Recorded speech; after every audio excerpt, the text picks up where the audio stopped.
and welcome back to my channel. I hope you're all doing well, and today's topic is going to be about myths of autism and my thoughts as an autistic woman. This is a topic that I've covered a couple of times before on the channel, but every time I do that video there seems to be new ones that are popping up on the internet, so I thought I would do a fresh edition of the myths of autism video. I will link the original one down in the description, but as an autistic woman I thought it was important to bring you an up-to-date version of that video, as there seems to be so many added onto the list. I have 29 in total that I'm going to be talking through and going through and giving my thoughts as an autistic woman. I hope you enjoy these myths of autism. I will link the websites that I've used down below for the myths so that you can read them for yourselves and make your own judgments and comments in the comment section down below. I look forward to hearing them, what you think, and if you agree or disagree with any that I've mentioned in this video. But let's get into it. So number one is we're all a little autistic. This one grates me somewhat, because you can't just say, oh, we're all a little autistic. Oh, we all show a little autistic traits. No, because you have to be on the autistic spectrum to be autistic. So when you say to people like myself, oh, well, Gemma, we're just a little, we're all a little autistic, or we all have little autistic traits. No, wrong. Don't say it. It's patronising, it's undermining, it's really, quite frankly, just wrong on many counts. And then the second one, this leads into it. You don't look or act autistic. Oh, how many times do I have to prove myself on this question? You don't look autistic or act autistic. I'm sorry, I'm a female, and a lot of us females mask and mimic other females. So for you to say to me, oh, well, you don't act autistic or you don't look autistic, that's really insulting the struggles that I do have on a day-to-day basis. That is insulting what I'm doing on a daily basis. So please don't say to me, oh, well, you don't look like you're autistic, you don't look like you're not coping. That really does aggravate me somewhat. So please don't say that, even though you may mean well. It just makes you sound like you're totally ignorant. Number three, autism is a disease. Oh my god, this statement drives me absolute bananas.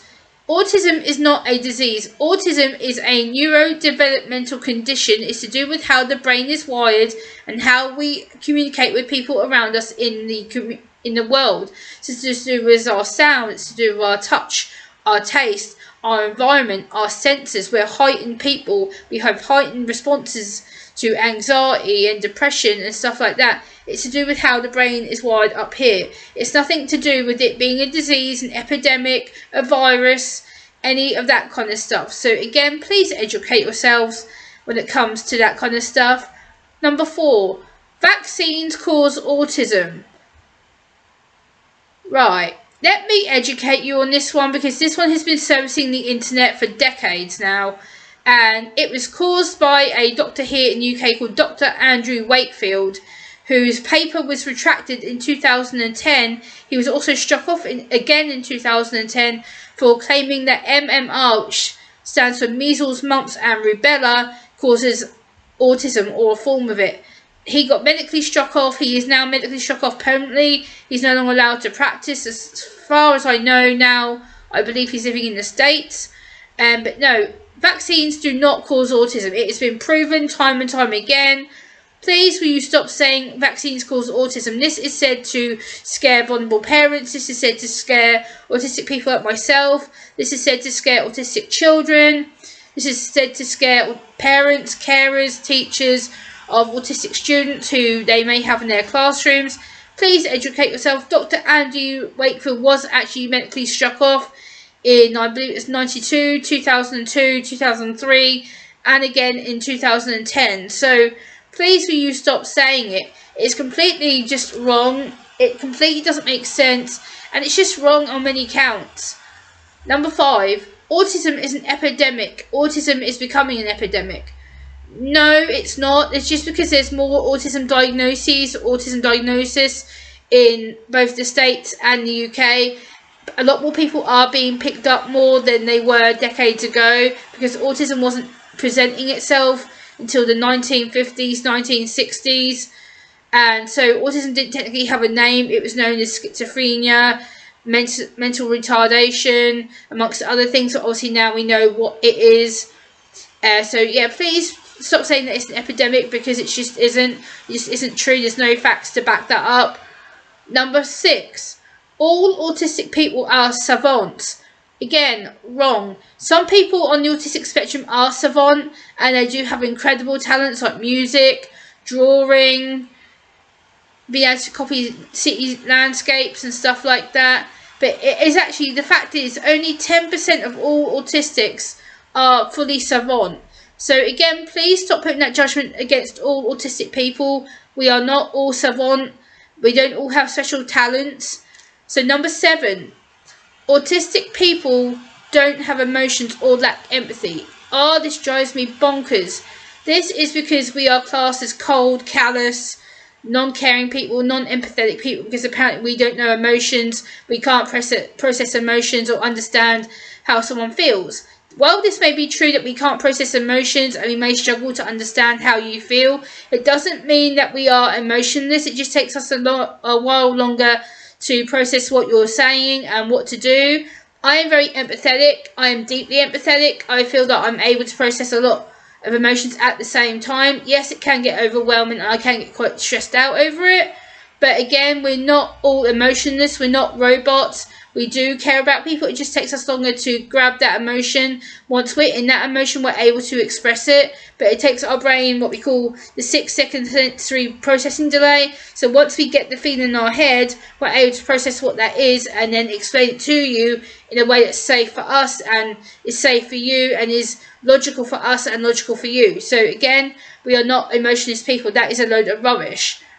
So number 8, all autistic people have intellectual disability or physical disability. Wrong. Again, some of us do have intellectual disability. Yes, we do. Some of us may have visual disabilities. Some of us may have auditory disabilities. Some of us might have physical disabilities like cerebral palsy or other disabilities like asthma or other conditions that aren't known about. But it is wrong to generalise that all of us have intellectual disability, because we just simply don't. It's just simply not right. A lot of us do have underlying health issues. I have general anxiety disorder, so not a lot of, you might think, oh well, Gemma's not anxious, but up here I'm anxious all the time. I constantly have to think about what I'm doing, when, how to get there, how to get back. Am I going to be able to survive it? Am I going to be able to plan how to do things? Am I going to melt down and such? So again, we have to learn to process how to do things. Number 8, you can outgrow autism. Some people debate this and say that we're able to outgrow a lot of the traits, and they say that medically that we apparently can become no longer autistic, but to me that's simply not right, because I'm autistic.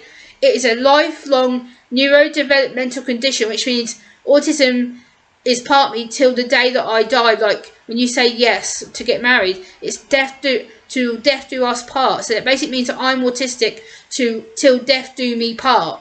So I'm fully autistic till I die. I'm not someone who outgrows my autism. I'm not someone who can get rid of my autism. I wouldn't want to get rid of it. So when you say to me, oh Gemma, you can outgrow your autism, you can become no longer autistic. No, stop telling me that. Stop saying that, because it's wrong, it's disgusting, it's undermining, it's patronising. Just no. Number 9, autistic people cannot learn anything.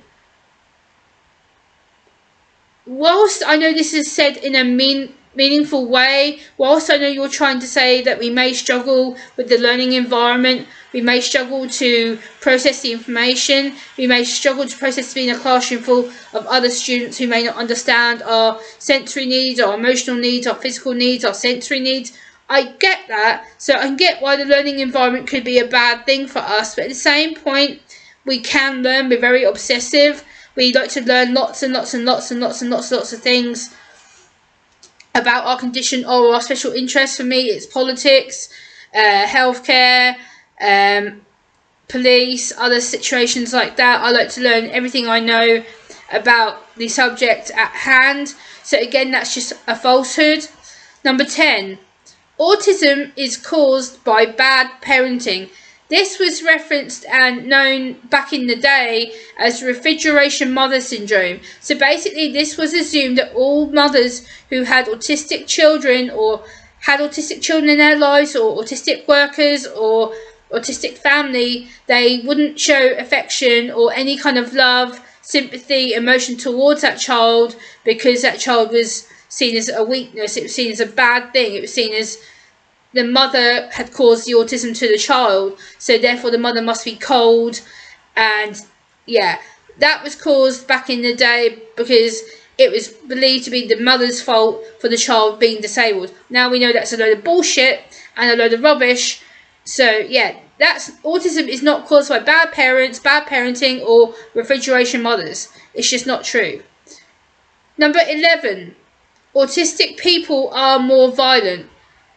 No, and I know where this comes from because a lot of people on the autistic spectrum, or a minority of us, do have violent tendencies. We have tendencies to, especially like maybe self-harm if we're in a meltdown, or when we go into a meltdown we may hurt ourselves when it comes to shouting, screaming, head banging, slapping our hands, and potentially do some self-injurious behaviour. It's not that we want to be violent, it's the fact that our brains just take too much information, our bodies take too much pain, and therefore we go into a violent kind of anxiety meltdown. But that's not all of us. Not all of us go into them violent rages or violent meltdowns to the fact that we end up doing some form of self-harm. So again, that's not accurate, but I can understand where that comes from. Number 12, autistic people don't want friends, or don't want to make friends, or don't know how. Again, this, I know you mean well by this statement. I know a lot of people say, oh, well, you know, you struggle to make friends, you know, you struggle to talk, and, you know, you struggle to associate, and it's not true. It's the fact that we get so much sensory information, and we are trying our best to make friends, we are trying our best to be involved in the conversation, but it takes too much social energy out of us, and you have to understand that making friends is really difficult, especially if we don't know the person, and we're trying our best to be part of that group and to be socially acceptable. Number 13, all autistic people are the same. Oh no, this is really to do with ignorance and arrogance, because we're not all the same. All autistic people who are on the spectrum are different. We have people who may be low functioning, high functioning, severe, not severe. We may have people who are non-verbal, only communicate via sign language, people who are verbal like myself. So again, not all autistic people are the same. It's just not right, because all of us have different traits, needs, abilities, severities, independent, non-independent, respite care, non-respite care. So again, you have to be very, very careful when you say this kind of stuff, because it's not right. Not all autistic are the same. It's the same thing as saying, oh, once you've met all autistic people, you've met one autistic person. No, just no.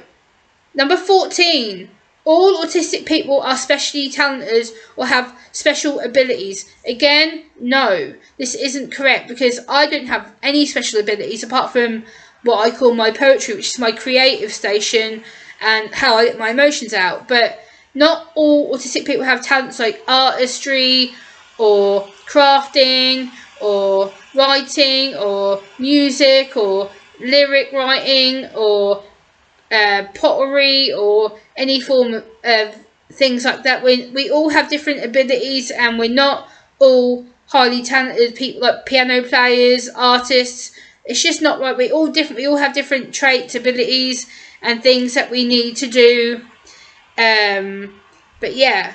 So number 15, autism can be cured or can be fixed. For fuck's sakes. This annoys me every single time this comes up on a myth and facts list. You can't cure autism, people. What the fuck are you thinking? Autism is a neurodevelopmental condition. It cannot be cured. It's the way the brain is wired, and the way the brain processes information, and the way we communicate with our environment around us. You cannot fix something that is to do with the neurodevelopmental wires and the genetics in my brain. You can't fix me. Stop trying. Stop promoting these awful, dodgy, non-legal, non-working cures. You don't know what you're talking about. Stop.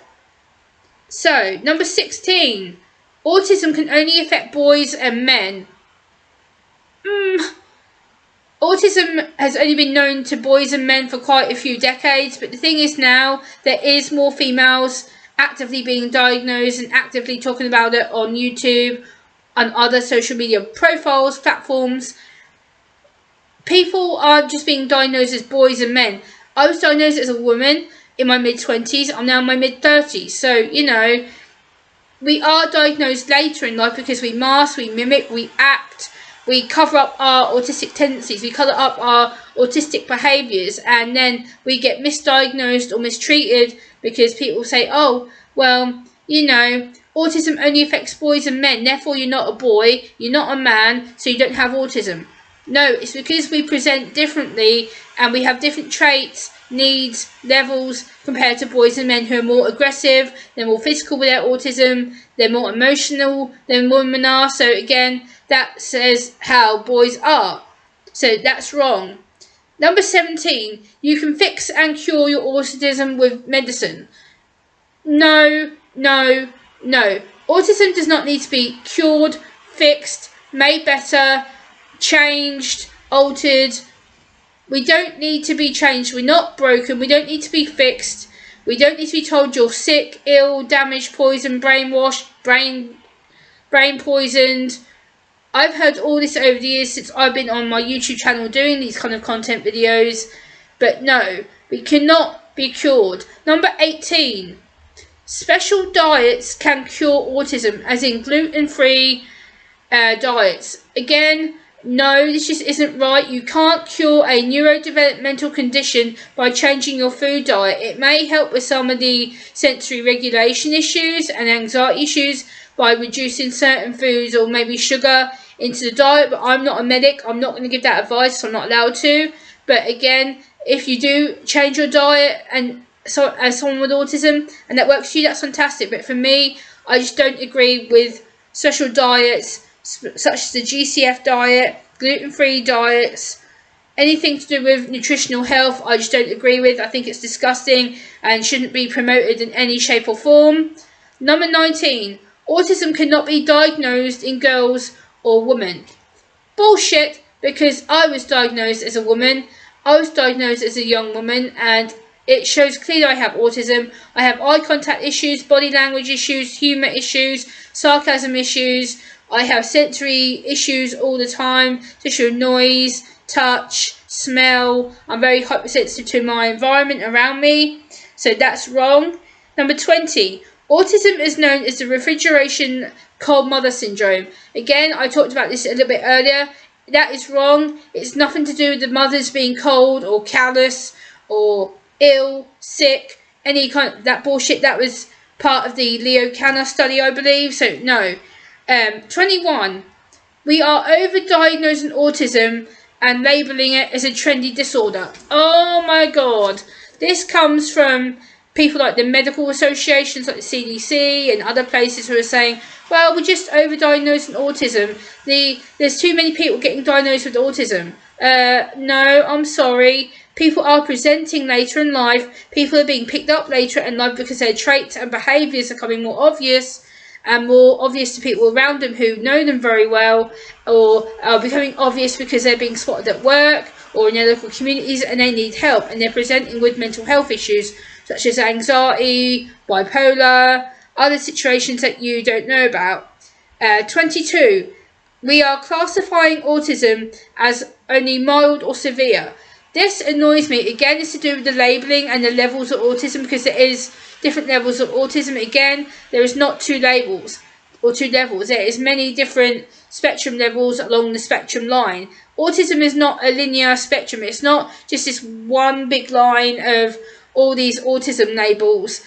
It's individual to each autistic person who is on the autistic spectrum. It is a different need, a different severity, a different talent, a different, so again, no, that is not right. People with autism choose to or can't have relationships. This is wrong for me. I have many relationships in my life, whether it's online here on YouTube or offline in my real personal life. I have many friendships with people who I consider family, who I talk to frequently, who I present my autism story to, who I work with alongside doing partnership work. I work my local hospital, my local mental health facility. I work outside the autism field. Excuse me. But yeah, I basically talk to people about my autism diagnosis, my autism journey, of how far I've come as an autistic adult. So no, we are capable of having relationships. It may take us a while to sensory process and physically get to trust you and get to know you, but we can have relationships. We can have well-meaning relationships, but unfortunately a lot of us are taken advantage of, which means we choose not to. So there we go. 24. People with autism are best suited for jobs that are entailed with routine constantly. Yes, no, because in two parts for me, the entailing with routine would be perfect, because I require routine to suit my day every day. I'm constantly going, okay, do A, do B, do C, do D, do E, bam, bam, bam, bam, bam, bam, bang, I've done that, and then I can carry on with the next task. But until I have these tasks given to me, or I write them down for myself, I do kind of go, nah. But not everybody on the autistic spectrum requires routine. Not everybody has to have a detailed plan, A, B, C, D, etc. So no, that's not right. 25. People with autism just need to be more disciplined because they're spoiled brats. For fuck's sakes, this pisses me off, because we're not spoiled brats, we're not damaged, we're not sick, we're not poisoned, we're not ill, we're not damaged. We are neurodiversity different, which means we see the world differently and how the world interacts around us for our environment. So to say to me, oh, you just need to be a bit more disciplined, you need to be put in your place, you're a spoiled brat. No, I'm not a spoiled brat. Don't tell me what to do. Don't tell me what to act like. Don't call me a spoiled brat. You don't know anything about me. So no, no. 26. You can catch autism. No! For fuck's sakes, guys, educate yourself. Autism is a neurodevelopmental condition. It is how to do with how you're born. It's to do with being premature. It's to do with being delayed. It's to do with being sensory delayed. It's nothing to do with catching it. You can't touch me and catch autism. Autism is neurodevelopmental, which means it's up here in my brain. You can't catch something that's invisible. Please, guys, stop pushing this agenda. It's not right. You don't know what you're talking about. Just stop spreading misinformation, please. 27. Autistic people can't live normal, independent lives. Oh, this frustrates me. For fuck's sakes. I live a total independent life. I live in my own apartment, in my own flat for the UK people, apartment for US and Canadian people. I've lived on my own for nearly, 10 years at this point. I can live on my own. I can have my own money. I can do what I want when I want. I've done everything that I wanted to do. I can do things like film on my laptop to do these videos. I can be an independent, fully functioning adult. Yes, I may have autism. Yes, I may need a little bit of help here and there with different things, with advice and certain topics and certain questions. Yes, granted, I will ask for help when I need it. Don't assume that I can't be independent, because that's bullshit. I've been independent for the last 10, 12 years of my life, and I've learnt so much to prove people wrong, that I can do things when I want to do them. I can go out shopping when I want. I can go have takeouts when I want. I can go and see my family when I want to. I can go out and watch live music when I want to. I can go out and watch live soccer when I want to. Don't tell me that I can't have an independent life because, oh, Gemma, you're autistic. Screw you! Number 28, the last myth on the list for this video. The puzzle piece symbol represents everyone on the spectrum. No, this is a controversial topic because everybody on the autism spectrum is different. The puzzle piece is very controversial. I like the puzzle piece. I like the fact it's pretty and it has all the different colours of the autism rainbow and stuff. But again, I don't like the fact of what it stands for. I don't like the puzzle piece. I think it says that we're broken, like the shape of the puzzle and the gaps and stuff. It's just not right. So please don't use that against us. We do not like the puzzle piece. We do not identify with it. Do not speak for us. Do not tell us how we identify and what we should identify with. You have no right. So please like, comment, share and subscribe to my channel, and I will be back next time. Many thanks for watching. Bye.